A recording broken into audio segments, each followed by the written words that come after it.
W-I-N-D. Favorite actor, Dennehy. Favorite drink or Bulls, Bears, Hawks, Sox, Bulls. Say goodbye a little longer like I ate a piece of Big Red.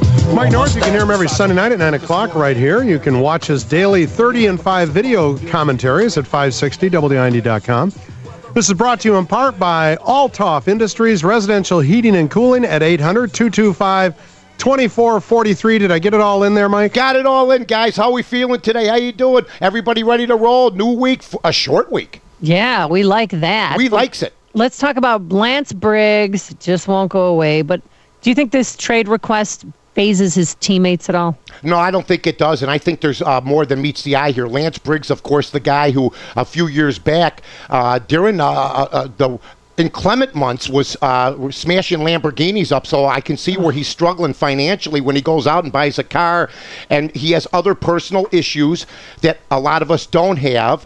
He's got money's going out, and he needs more money coming in. It doesn't surprise me. He's been as good as Urlacher, but the timing's wrong, as we saw with Ozzie Guillen earlier this week.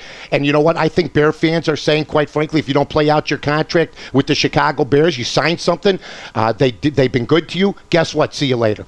Wow. So is Hunter still available? Can we bring him back? No, he had a concussion 3 years ago, which means he's ineligible to ever do anything again with the concussion rules in this country now. He cannot play football no longer. It's a shame. Hunter Hillenmeyer was a good player. Lance Briggs is a Pro Bowler, John, but you know what? There's a time, and timing's everything, and there's a time you just step back with the economics in this country going on, with people out of work, to have a guy under contract playing for a prominent team in a big city like this to demand more money when he's under contract is ill-advised at best. Do you know, I was reading this, I can't remember the author's name, but the book is Da Bears. It's about the 85 Bears. That was written by me, John. It's 2 pages, and it's got one picture in it. And it's all in capital.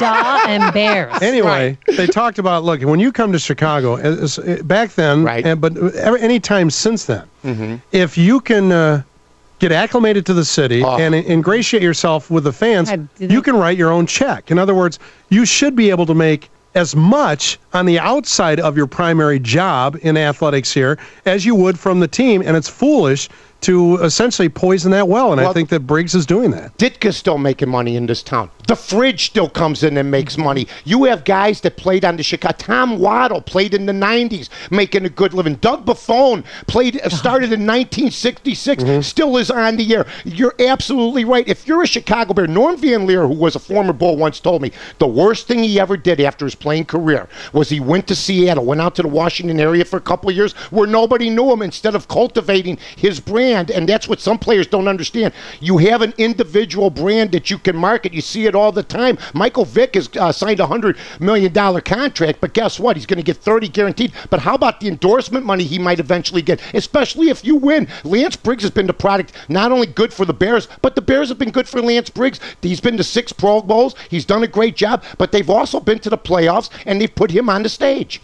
He should be able to make all the money on the outside that he thinks he needs. Agreed. And I would like to hear more, and maybe I'll listen to your show on, or maybe you can put this up at the website, too. That'd be good. I would like to know all of the personal issues that he has, because that piqued my interest.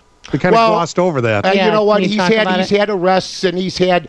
I do know this. I don't want to speak out of school, but he's not. Well, he doesn't never stopped you before. I would. No. Okay. He's not a traditional family man.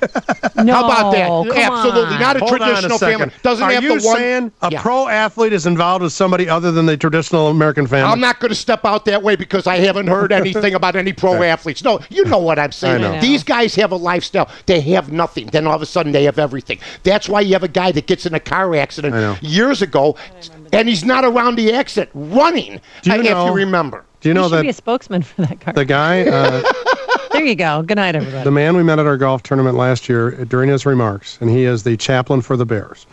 Ray, I forgot his name, but his last name, I apologize for that, has a great foundation.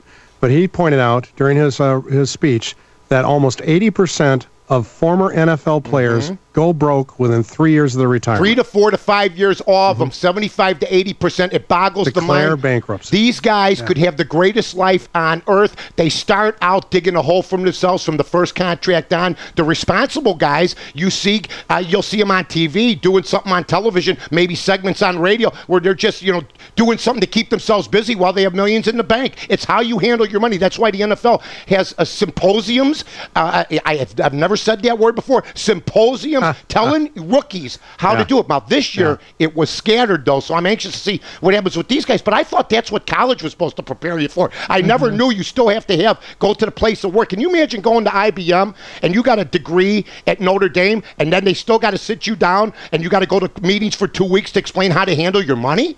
That's crazy. Think about that. You're going to college, and then on top of that, you got to go, now I went to college for 4 years, but I don't know how to handle my money. Could you guys show me? And I don't want to get in trouble because I came from a family with one parent. Well, you know who's handling himself is ex-Bears quarterback Rex Grossman. He's got the starting spot.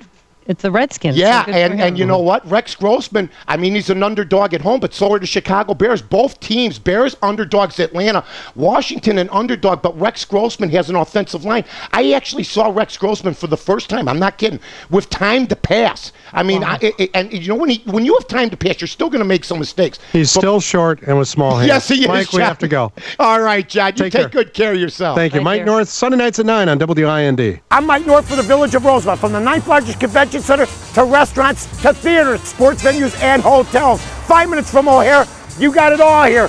Rosemont, you can't miss it.